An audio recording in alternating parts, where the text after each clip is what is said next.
जय श्री कृष्ण, राधे राधे। हमारे चैनल ओम ज्ञान सागर में आप सभी का बहुत बहुत स्वागत है। आज हम आप सभी के लिए लेकर आए हैं उत्पन्ना एकादशी 2022 में कब है और व्रत कैसे करें, कैसे पूजा करें, कथा कहानी और भी कई जानकारी है जो उत्पन्ना एकादशी के बारे में बताएंगे। उत्पन्ना एकादशी व्रत क्यों किया जाता है, उत्पन्ना एकादशी की उत्पत्ति कैसे हुई, बहुत सी ऐसी जानकारी है जो आपको इस वीडियो में मिलेगी। और हाँ, हमारे चैनल ओम ज्ञान सागर को सब्सक्राइब करना ना भूलें, प्लीज़ सब्सक्राइब ज़रूर करें। वीडियो को लाइक और सभी परिवार दोस्तों के साथ ज़्यादा से ज़्यादा शेयर करें। बेल आइकन को ज़रूर दबाएं ताकि सबसे पहले वीडियो आप सभी के पास पहुँचे, आप सभी सुन सके, जान सके और ज़्यादा से ज़्यादा शेयर कर सके। तो ज़्यादा वक्त न लेते हुए वीडियो शुरू करते हैं। मैं हूँ रीना शर्मा। आज आप सभी के लिए लेकर आई हूँ उत्पन्ना एकादशी 2022 में कब मनाई जाएगी और क्या शुभ मुहूर्त है, क्या कथा है, कहानी है, सभी जानकारी आज आपको बताएंगे।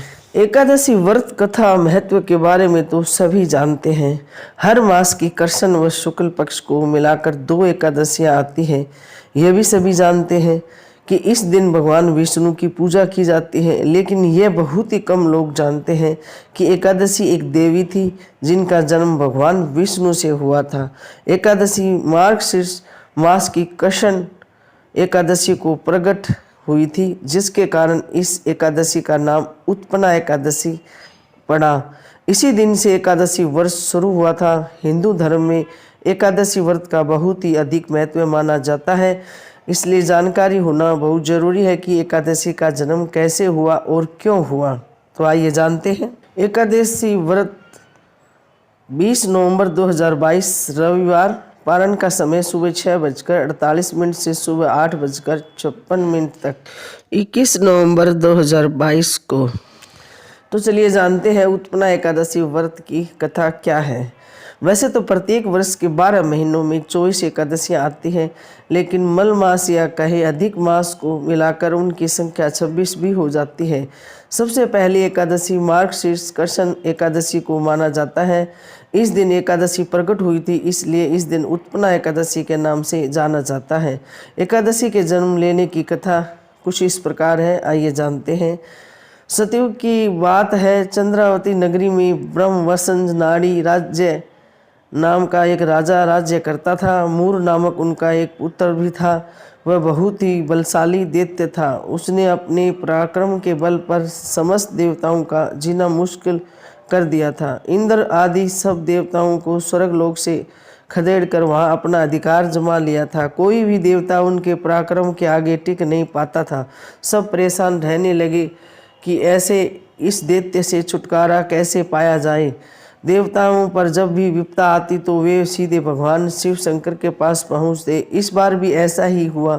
इंद्र ने नेतृत्व के समस्त देवता कैलाश पर्वत पर भगवान शिव के पास पहुँचे और अपनी व्यर्थता सुनाई। भगवान शिव ने उनसे कहा कि भगवान विष्णु ही इस कार्य में उनकी सहायता कर सकते हैं।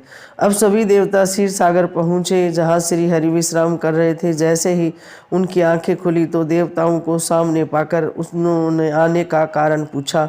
देवताओं ने दैत्य मूर के अत्याचार की समस्त कहानी कह सुनाई। भगवान विष्णु ने उन्हें आश्वासन देकर भेज दिया।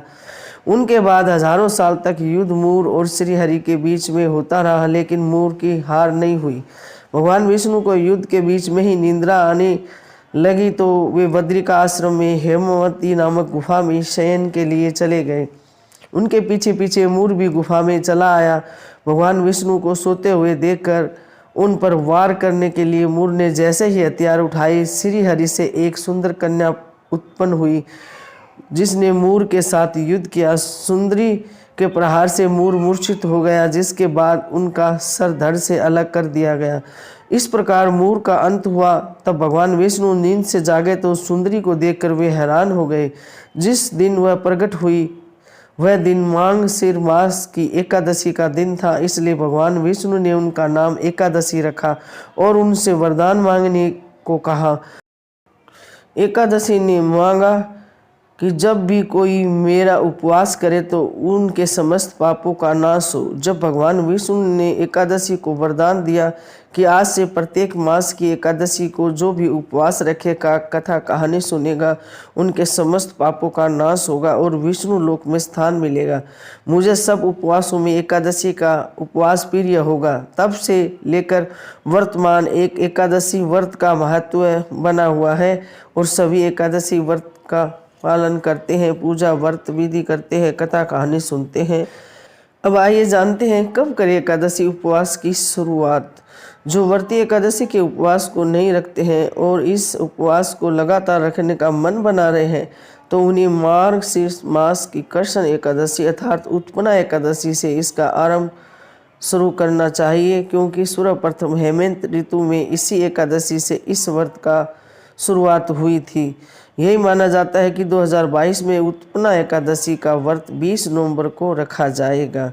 उत्पन्ना एकादशी व्रत की पूजा विधि भी जान लेते हैं। उपवास का आरंभ दशमी की रात्रि से ही आरंभ हो जाता है। इसमें दशमी तिथि को सायकाल भोजन करने के पश्चात अच्छे से दातुन कुरला करना चाहिए ताकि अन्न का अंश मुँह में शेष ना रहे। इसके बाद रात्रि को बिल्कुल भी भोजन न करें, अधिक बोलकर अपनी ऊर्जा को भी व्यर्थ न करें। रात्रि में ब्रह्मचर्य का पालन करें। एकादशी के दिन प्रातःकाल मुहूर्त में उठकर सबसे पहले व्रत का संकल्प करें। नित्य क्रियाओं से निपटने के बाद स्नान आदि कर स्वस्थ हो ले, भगवान का पूजन करें, व्रत करें, कथा कहानी सुने। दिन भर व्रती को बुरे कर्म करने वाले पापी दुष्ट व्यक्तियों की संगत से बचना चाहिए। रात्रि में भजन कीर्तन करें। जाने अनजाने हुई गलतियों के लिए भगवान श्री हरि से क्षमा मांगे। द्वादशी के दिन प्रातःकाल ब्राह्मण या किसी गरीब को भोजन करवाकर उचित दान दक्षिणा देकर फिर अपने व्रत का पारण करना चाहिए। इस विधि से किया गया उपवास बहुत ही पुण्य फलदायी माना जाता है। एकादशी का व्रत करने वालों को अनाज नहीं खाना चाहिए।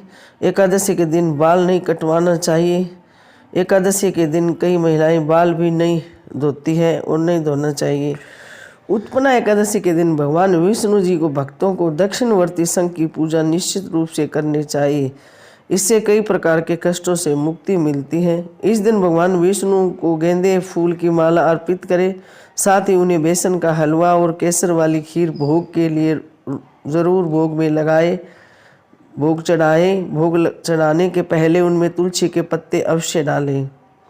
उत्पन्ना एकादशी के दिन दान धर्म को विशेष माना गया है, इसलिए भगवान विष्णु और माता लक्ष्मी की पूजा के बाद पीले फल व पीले फलों का दान करना चाहिए।